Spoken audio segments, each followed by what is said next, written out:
রুমে আসতে নিষেধ করেছিলাম না, তবুও কেন এসেছো? মোম গাল ফুলিয়ে চুপ করে বসে আছে, কিছু বলছে না। আগুন আলতো করে মোমের চোয়াল চেপে ধরলো, রুচিয়ে গমগমে গলায় জানতে চাইলো। কিছু বলার না থাকলে শুধু শুধু এসেছো কেন? চলে যাও, যাও চলে যাও। আগুনের কথায় মোমের চোখে পানি চলে এসেছে। এভাবে বলার কি আছে? মোম তো ইচ্ছে করে আসেনি, আসতে বাধ্য হয়েছে। আইমানের রুমের বিছানায় এক সাইডে হাত লেগে চোখ থেকে পানি পড়ে ভিজে গিয়েছে। মিনা ময়ূরী কোনো রকম ম্যানেজ করে শুয়ে আছে। ভেজা জায়গাটা খালি, সেখানে তো আর মোমকে শুতে দিতে পারে না। তাই মিনা বলেছেন মোমকে আগুনের রুমে চলে যেতে। আগুন নিষেধ করায় মোম আসতে চায়নি। মিনা জোর করে পাঠিয়ে দিয়েছেন। মোম মুখ কালো করে বিছানা থেকে নেমে চলে যাওয়ার জন্য সামনের দিকে অগ্রসর হলো।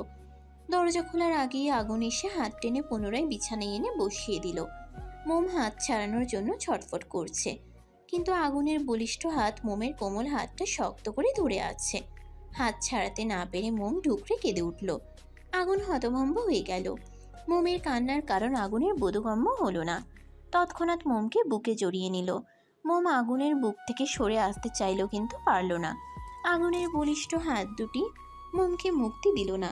মোম আগুনের বুকের সঙ্গে মিশে ফুপিয়ে ফুপিয়ে কাঁদছে। আগুন মোমের মাথায় হাত বুলিয়ে দেয়। মোমের কান্না রুমে আসতেই আগুন শান্ত কণ্ঠে শুধালো, এখন কান্না করার কোনো কারণ দেখছি না। কান্না করার মতো কিছু হয়েছে কি? তাহলে শুধু শুধু কাঁদছো কেন? কান্না করার কারণটা কি জানতে পারি? ফুপিয়ে কান্না করার ফলে মোমের শরীর মৃদু কেঁপে কেঁপে উঠছে। আগুন আরো শক্ত করে মোমের ক্ষুদ্র শরীরটা নিজের সাথে জড়িয়ে রাখলো। কপাল কুঁচকে কিছু একটা ভেবে চওড়া গলায় বলে উঠল, তখন রুম থেকে চলে যেতে বলেছি বলে কাঁদছো? এতে কান্না করার কি আছে মোম? আমার একটা ইম্পর্টেন্ট কাজ ছিল বলে তোমাকে রুমে আসতে নিষেধ করেছিলাম।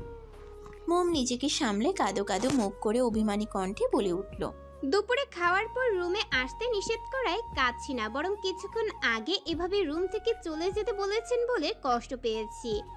এমন ভাবে রুম থেকে বেরিয়ে যেতে বললেন, মনে হলো আমি এই বাসার আশ্রিতা। মানুষটা ছোট হতে পারি, হয়তো অনেক কিছু সঠিকভাবে বুঝতে পারি না, তাই বলে ভাববেন না আমার আত্মসম্মান নেই। আয়মান ভাইয়ের রুমে বিছানার এক অংশ পানি পড়ে ভিজে গিয়েছিল বলে মা আমাকে আপনার রুমে চলে আসতে বলেছেন।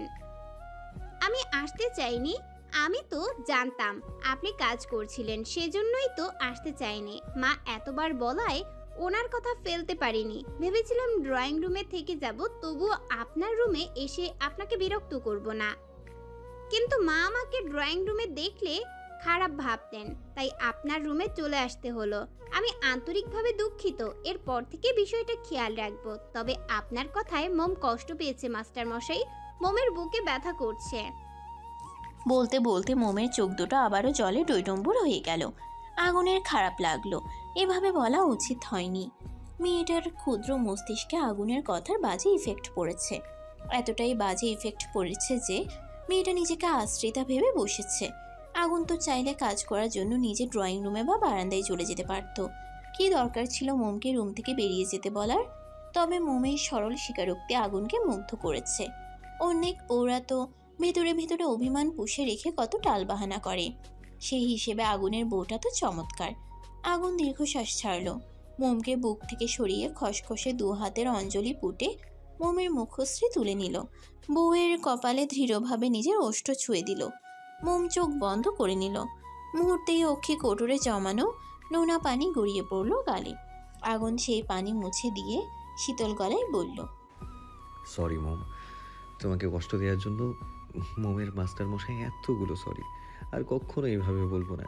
আমি তোমাকে কষ্ট দেওয়া তো দূরে থাক, কষ্ট দেওয়ার কথা চিন্তাও করতে পারি না।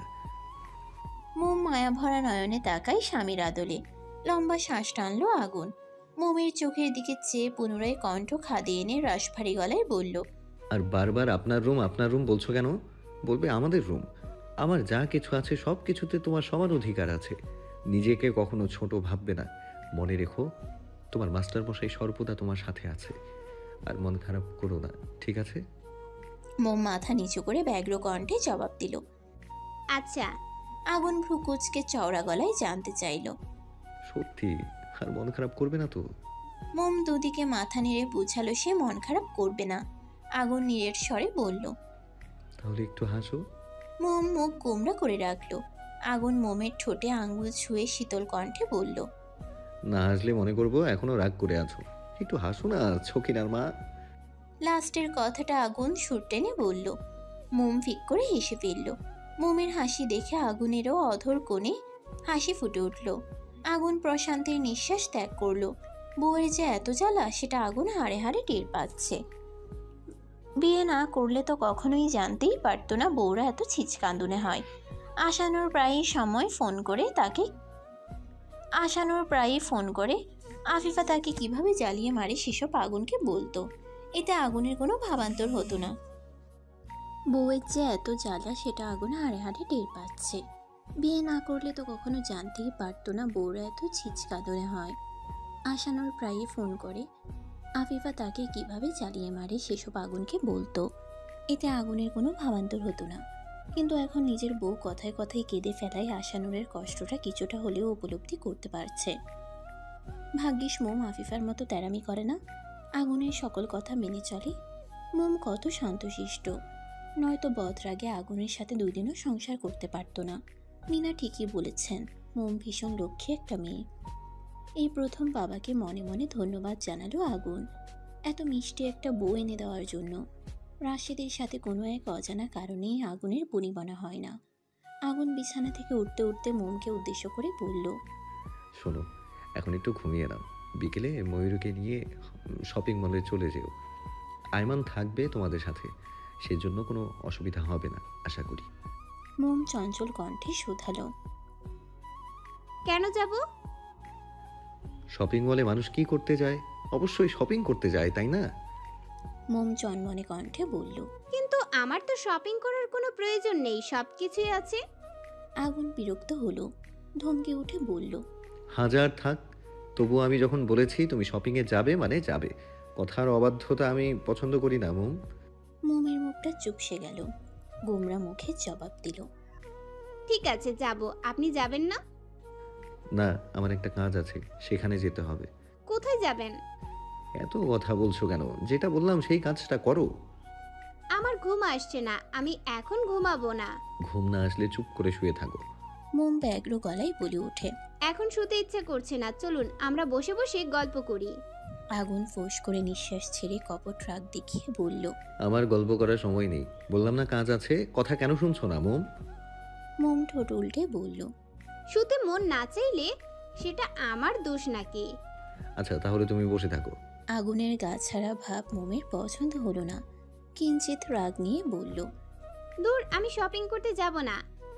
আগুন চোয়াল শক্ত করে দাঁতে দাঁত চেপে বলল, তুমি যদি এখন আমার কথা না শোনো, আমি এক্ষুনি বাসা থেকে বেরিয়ে যাব। সারা রাতের মধ্যে একবারও বাসায় ফিরবো না। আগুনের ঝাঁঝালো কথায় মোম আঁতকে উঠল। আগুন বাসা থেকে চলে যাবে এটা মোম কখনোই মানতে পারবে না। দ্রুত বিছানায় গিয়ে শুয়ে পড়ল। মোমের দিকে চেয়ে আগুন চক্ষু হাসল। বউকে জব্দ করতে আগুন ভালোই পারে। কালকে মোম শপিং করতে না গেলে সারপ্রাইজটা দিবে কিভাবে? সেজন্য মোমকে শপিংয়ে পাঠানো অত্যন্ত জরুরি। হসপিটালের বেডে বসে আছে আইমান, তার পাশেই বিরক্তিকর মুখভঙ্গিতে দাঁড়িয়ে আছে অচেনা মেয়েটি। মেয়েটির বিরক্তির কারণ আইমান। তাকে কপাল ফাটিয়ে হসপিটালে নিয়ে আসতে হয়েছে সেজন্য নয়, বরং কপালে ব্যান্ডেজ করা নিয়ে। মেয়েটি যখন আইমানকে নিয়ে হসপিটালে পৌঁছায় তখন একজন নার্স এসে আইমানের কপালে ব্যান্ডেজ করে দিতে চাইলে আইমান জানায় সে নার্সের হাতে ব্যান্ডেজ করবে না। নার্স ব্রুকুচকে জানতে চাইল তাহলে কার হাতে করবে। আইমান জানায় যে মেয়ে তার কপাল ফাটিয়েছে সেই মেয়ের হাতে ব্যান্ডেজ করবে। এরপর এতবার বলার পরও আইমান নার্সের কথা শোনেনি। আইমানের এক কথা, যে তার কপাল ফাটিয়েছে ব্যান্ডেজ সে তার হাতেই করবে। তারপর থেকে মেয়েটির মুখে বিরক্তিকর আভাস ফুটে ওঠে। নার্স অচেনা মেয়েটির দিকে তীক্ষ্ণ দৃষ্টিতে তাকায়। মেয়েটিকে আপাত মস্তক পর্যবেক্ষণ করে এক ভ্রু উঁচিয়ে জিজ্ঞেস করে, তুমি এই ছেলের কপাল ফাটিয়েছো কেন? কি করেছিল সে? বয়ফ্রেন্ড হয় নাকি তোমার? তোমাকে রেখে অন্য মেয়েদের সাথে কথা বলেছে সেজন্য এই অবস্থা করেছো? মেয়েটি কপাল কুঁচকে তাকায় নার্সের দিকে, চওড়া গলায় জবাব দিল, কি যাতা বলছেন আপনি? বয়ফ্রেন্ড তো দূরের কথা, আমি তো এই ছেলেকে চিনিই না। আর রইল বা কি কপাল ফাটানো? এই ছেলেটা খুবই ভদ্র, আমার আবার ভদ্র ছেলেদের প্রতি অ্যালার্জি আছে। এত ভদ্র ছেলেদের আমি পছন্দ করি না, দেখলেই গা জ্বলে। তাই এই ছেলের কপাল পাঠিয়েছি। নার্স অচেনা মেয়েটির দিকে চোখ দুটো বড় বড় করে তাকালো। ভদ্র ছেলেদের প্রতি অ্যালার্জি। নির্ঘাত এই মেয়ে পাবনা ফেরত পাগল, নয়তো এমন অদ্ভুত কথাবার্তা কেউ বলে। আর এই ছেলেটাও ভারী অদ্ভুত, যে তার কপাল ফাটালো তাকে কিছু না বলে উল্টো তার হাতেই ব্যান্ডেজ করতে চাচ্ছে। দুটাই পাগল। নার্স তিরিককে মেজাজ নিয়ে জানায়, সে যাই হোক, এই ছেলে তো তোমার হাতে ছাড়া আর কারো হাতে ব্যান্ডেজ করবে না বলছে। এই নাও ফার্স্ট এইড বক্স, এটাতে সব কিছু আছে। যেহেতু ক্ষতটা অতটা গভীর না, অল্প জায়গা নিয়ে থেতলিয়েছে, তাই ইঞ্জেকশন দিতে হবে না। ওষুধ লিখে দিচ্ছি, এগুলো 3 বেলা খেতে হবে। আর ব্যান্ডেজ করে দ্রুত সিট খালি করে বিদায় হও। এক পেশেন্ট নিয়ে বসে থাকলে তো চলবে না, আমাদের আরো অনেক পেশেন্ট আছে, তাদের জন্যও তো সিটের ব্যবস্থা করতে হবে নাকি? মেয়েটি ভাবলেশহীন গলায় বলল, আমি একে ব্যান্ডেজ করে দিতে পারবো না, একে টাচ করতেও আমার রুচিতে বাঁধবে। এই পর্যায়ে আইমান খেপে উঠল, ঝাঁঝালো গলায় চেঁচিয়ে বলল, এই বে, এখন কিন্তু বেশি বেশি বলছো। তোমার কোনো পাকা ধারে মই দিয়েছে? আচ্ছা, তোমার কোন পাকা ধারে মই দিয়েছি আমি? হ্যাঁ, আমাকে টাচ করতে তোমার রুচিতে বাঁধবে, অথচ সারাটা রাস্তা আমার সাথে ঘেঁষে বসে আমাকে এক হাতে আগলে ধরে হসপিটালে নিয়ে আসলে, তখন রুচিতে বাঁধলো না? কার কপাল ফাটিয়েছো জানো? বিখ্যাত বিজনেসম্যান রাশেদ শিকদারের ছোট ছেলে আয়মান শিকদারের।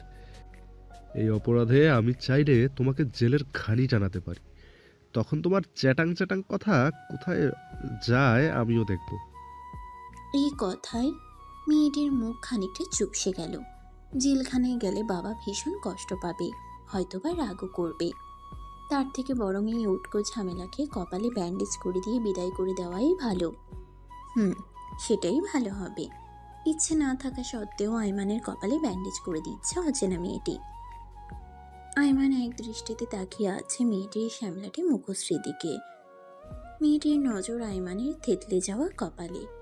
এই মেয়ে যা ধানি লঙ্কা, কিছু জিজ্ঞেস করলে বলবে না, সেটা আইমান খুব ভালো করেই বুঝতে পারছে।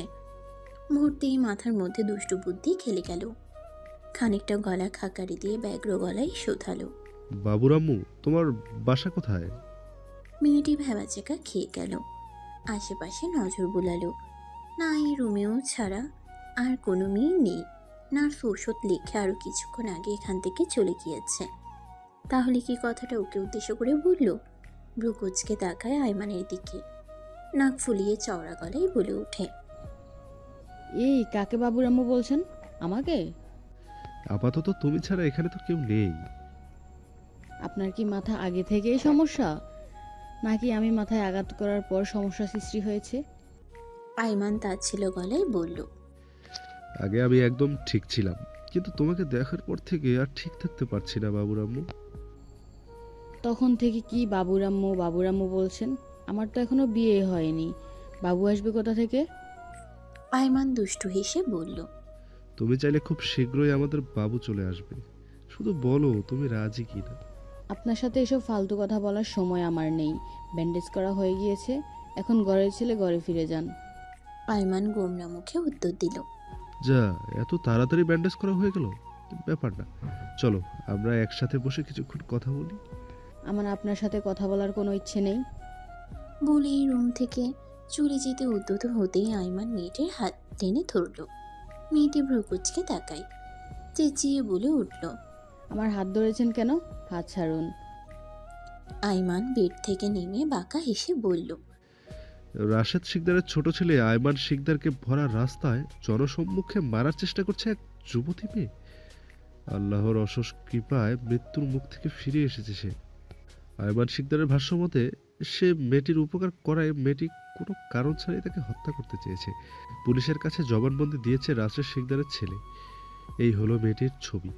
কেউ মেয়েটিকে চিনে থাকলে দ্রুত পুলিশ স্টেশনে যোগাযোগ করার অনুরোধ রইল। একবার ভাবো, এতক্ষণ আমি যা যা বললাম এটা যদি কালকে নিউজে দেখানো হয় তাহলে কেমন হবে? মেয়েটি ভরকে গেল, মার কয়েক পলক ঝাপটালো। এই ছেলের মতিগতি ঠিক লাগছে না, শুষ্ক ঢোক গিলল। ভয়টা লুকিয়ে বেশ দাম্ভিক সহিত বলে ওঠে, এমন কিছুই হবে না, কারণ আমি তো আপনাকে মারতে চাইনি। আপনি আমাকে থাপ্পড় মেরেছিলেন বলে আমিও আপনাকে পাল্টা আঘাত করেছি। মারতে চেয়েছো কি চাওনি সেটা তো আর পাবলিক জানে না। পাবলিক তো সেটাই জানবে যেটা আমি তাদেরকে জানাবো। আজকাল টাকাই কথা বলে, বুঝেছো? আর তোমাকে থাপ্পড় মেরেছিলাম তুমি আমার শার্টের কলার চেপে ধরেছিলে বলে। কেন ধরেছিলে? মেয়েটি বুঝতে পারছে এই ছেলের বাবার অনেক ক্ষমতা। এর সাথে বেশি কথা না বাড়ানোই ভালো। মৃদু গলায় বলল, আমি ভেবেছিলাম আপনি একজন চাঁদাবাজ। হোয়াট? হুম। আইমান অবাক হয়ে তীক্ষ্ণ দৃষ্টিতে তাকায় সম্মুখের মেয়েটির দিকে। গমগমে আওয়াজে জিজ্ঞেস করল। এরকম ভাবছো কেন? আমাকে দেখে কি তোমার চাঁদাবাজ মনে হয়? মেয়েটি ভাবলেশহীন গলায় জবাব দিল, না, তবে এখন অনেক মানুষ ভদ্রতার মুখোশ পরে চাঁদাবাজি করে, তো তাই আর কি। আইমান ঠোঁট কামড়ে গম্ভীর কণ্ঠে বলল, ভুল যখন করেছো তখন এর দামও তোমাকে দিতেই হবে। মানে? আইমান মেয়েটির মুখের দিকে কিঞ্চিত ঝুঁকে হেসে বলল, মানে আমি এখন যা বলবো তোমাকে সেটা শুনতে হবে। যদি না শোনো। যদি না শুনি? আইমান শটান হয়ে দাঁড়ালো। রাশভারী গলায় বলল, না শুনলে একটু আগে যেটা বলেছি সেটা কাজের মাধ্যমে করে দেখাবো। মেয়েটি তর্জনী উঁচিয়ে গমগমে গলায় জবাব দিল। দেখুন। আইমান কথা কেড়ে নিয়ে মুচকে হেসে বলল, দেখাও। আপনি কিন্তু বেশি বাড়াবাড়ি করছেন। বাড়াবাড়ি তো এখনো কিছুই দেখোনি। আমার কথা না শুনলে সেটাও খুব শীঘ্রই দেখতে পারবে। মেয়েটি ফোঁস করে নিঃশ্বাস ছেড়ে কপট রাগ দেখিয়ে বলল, বলুন কি করতে হবে আমাকে? So sweet. এখন যা যা জিজ্ঞেস করবো সবকিছুর সঠিক উত্তর দেবে এবং আমাকে বাসায় পৌঁছে দিয়ে তবেই তুমি নিজের বাড়িতে যাবে। এখন তো আপনি ঠিক আছেন।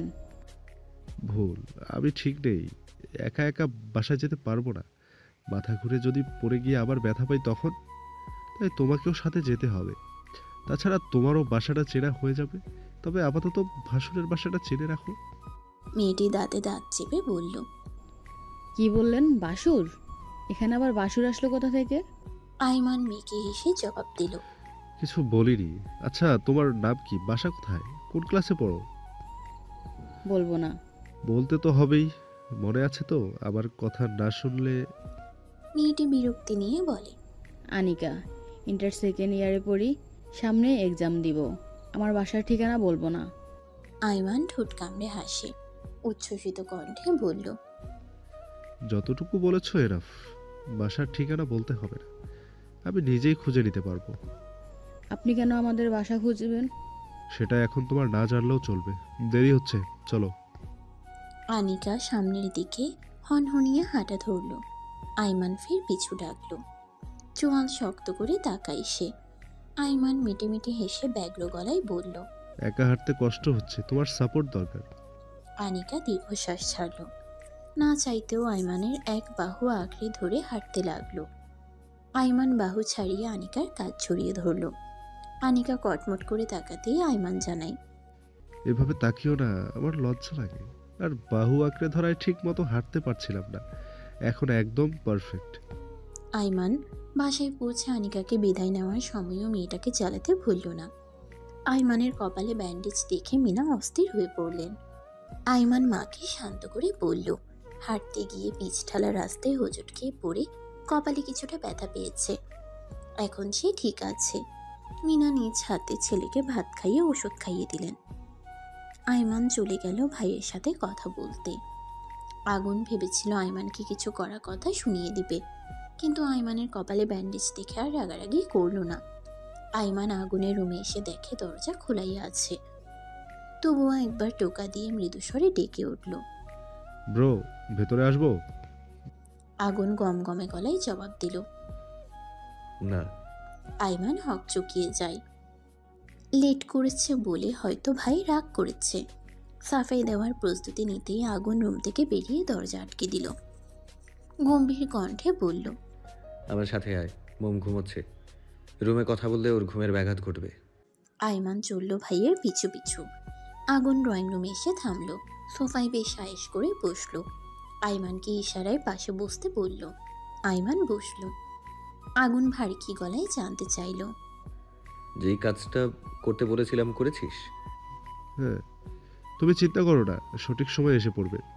তবুও তুমি একবার চাইলে রিসিভ করতে যেতে পারো। যাব। তোর কপাল ফাটলো কিভাবে? আইমান থমথমে খায়। স্মিত হেসে জবাব দিল। তখন তো বললাম হোঁচট খেয়ে পড়ে গিয়েছিলাম। আগুন তীক্ষ্ণ দৃষ্টিতে চেয়ে রাশভারী কণ্ঠে শুধালো। তুই শুধু হোঁচটই খাস? হোঁচট খেয়ে ড্রেনে পড়ে যাস, রাস্তায় পড়ে যাস। মীরাও তো এতবার হোঁচট খায় না। আইমানের মুখটা চুপসে গেল, কিছুটা অপমানিত বোধ করল। ভাই ওই পারে একমাত্র ওর রাস্তা ক্লিয়ার করে দিতে, তাই আর আগুনের থেকে কিছু লুকালো না। লুকানোর কি আছে, আজ না হোক কাল আগুনকে জানাতেই হবে। আইমান গড়গড় করে রাস্তায় আনিকার সাথে কিভাবে দেখা হয়েছে, কিভাবে কপালে আঘাত পেল, হসপিটালে যাওয়া, তারপর আনিকার সাথে বাসে আসা পর্যন্ত সবকিছুই খুলে বলল। কিছুই লুকায়নি। আগুন মনোযোগ দিয়ে সবটা শুনল। আইমান নিষ্পাপ মুখ করে ভাইয়ের নিকট আবেদন জানায়। Bro, I really like her. I think I love her. আগুন ভ্রু কুঁচকে চওড়া গলায় বলল। পছন্দ করেছিস মানলাম, কিন্তু আজকেই তো দেখা হলো, এই তো ঘন্টাখানিক হবে, এরই মধ্যে ভালোবেসে ফেললি? আইমান ঠোঁট উল্টে বলল। ভালোবাসতে হলে কি বেশি সময় লাগে নাকি? তোমার হয়তো অনেক সময় লাগতে পারে, আমার না। তুমি তো একটা নিরামিষ। হয়তো তোমাদের বিয়ের মাস পেরিয়ে গেল, অথচ এখনো চাচ্চু ডাক শোনাতে পারলে না। আমাকে একবার বিয়ে করিয়ে দেখো। তোমার আগে যদি বাবা হতে না পেরেছি তখন বলো। আগুন ধমকে বলে উঠল। লাগাম টেনে কথা বল আয়মান, বড় ভাইকে এসব কথা বলতে লজ্জা করে না? আইমান ভাবলেশহীন কণ্ঠে বলে। লজ্জা লাগছে কেন? ছেলেদের লজ্জা থাকতে রে, এতে নিজেরই ক্ষতি। আগুন বিরক্ত হয়ে গম্ভীর কণ্ঠে বলল। আমার সামনে থেকে চলে যা। আইমান বুঝতে পারলো আগুন রেগে যাচ্ছে, কিন্তু ভাই রেগে গেল তো মহা মুশকিল। দেখা যাবে তার শখের আনিকা হাতছাড়া হয়ে গেল। তাই নত মস্তিষ্কে মাসুম চোখে তাকিয়ে নরম গলায় বলল। আচ্ছা বলবো না, তবুও রাগ করো না। আমি তো তোমার ওই কাজটা করে দিয়েছি, বলো। আবার বিকেলে ভাবিকে নিয়ে শপিং মলেও যেতে হবে। ভেবো না আঘাতের ছুতো দিয়ে বাসায় বসে রেস্ট নেব। ব্যথার মেডিসিন খেয়েছি, আমি এখন একদম ঠিক আছি। শপিংয়ে যেতে আমার কোনো অসুবিধা হবে না। আগুন নিশ্চুপ রইল। আইমান আমতা আমতা করে বলল। বলছিলাম কি, তোমার এই সারপ্রাইজ প্ল্যানিংটা মিটে গেলে আনিকার ফ্যামিলির সাথে কথা বলে আমার একটা ব্যবস্থা করে দিও প্লিজ। আগুন চোখ রাঙিয়ে তাকায়। আইমান তড়িৎ গতিতে পুনরায় বলে ওঠে। আরে না, এক্ষুনি বিয়ে করতে চাচ্ছি না। আপাতত জাস্ট এঙ্গেজমেন্ট করিয়ে দিলেই হবে। আগুন এবার সিরিয়াস হয়ে জানতে চাইল। মেয়েটা জানে তুই তাকে পছন্দ করিস? মেয়েটা কি তোকে পছন্দ করে? না। মেয়েটা তোকে পছন্দ করে না? আরে না, ও তো আমাকে সহ্যই করতে পারে না, পছন্দ তো দূর। আগুন ধমকে দাঁতে দাঁত চেপে বলল। তুই তাকে পছন্দ করিস সেটাও জানে না, তাহলে এত তাড়াতাড়ি এঙ্গেজমেন্ট কিভাবে হবে?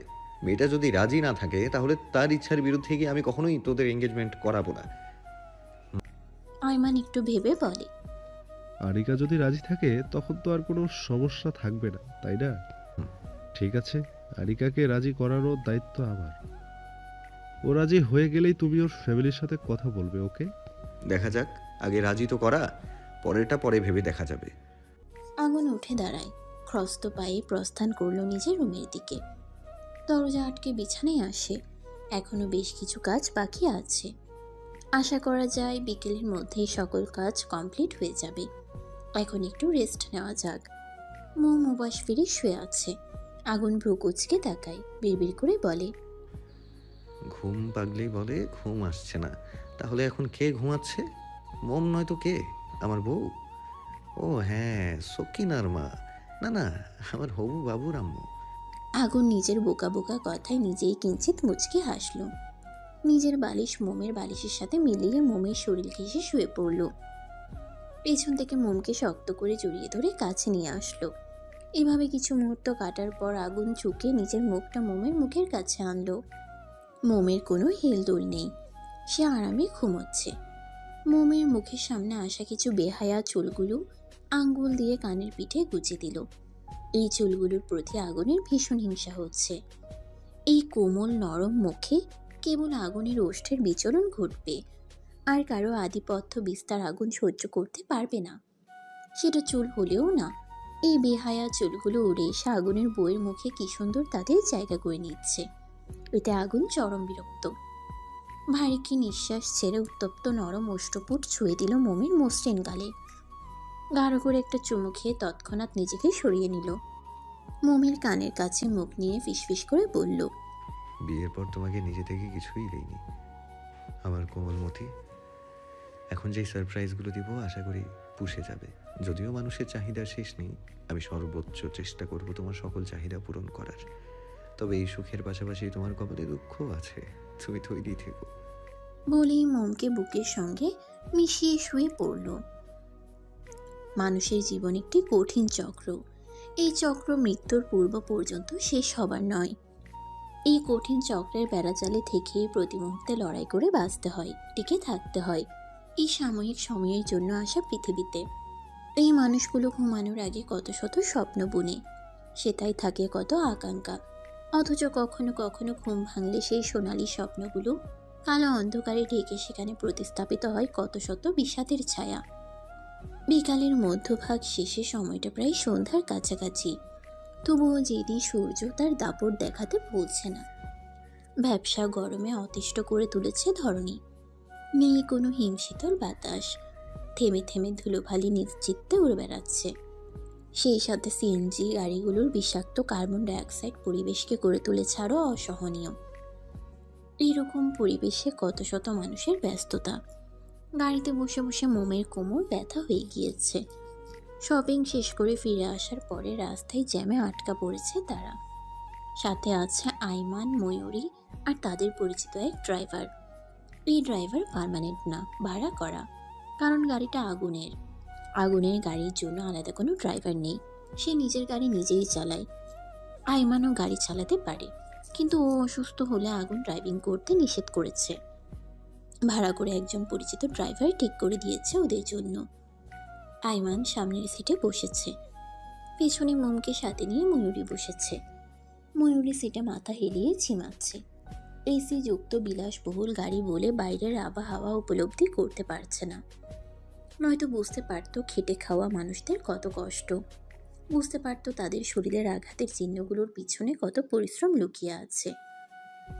অবশেষে জ্যাম কাটিয়ে আগুনের ফ্ল্যাটে পৌঁছে গেল তারা। আইমান ড্রাইভারের সাহায্যে শপিং করে আনা জিনিসপত্রগুলো বাসায় নিয়ে আসলো। দরজায় কলিং বেল চাপ দিতেই কেউ একজন দরজা খুলে দিল।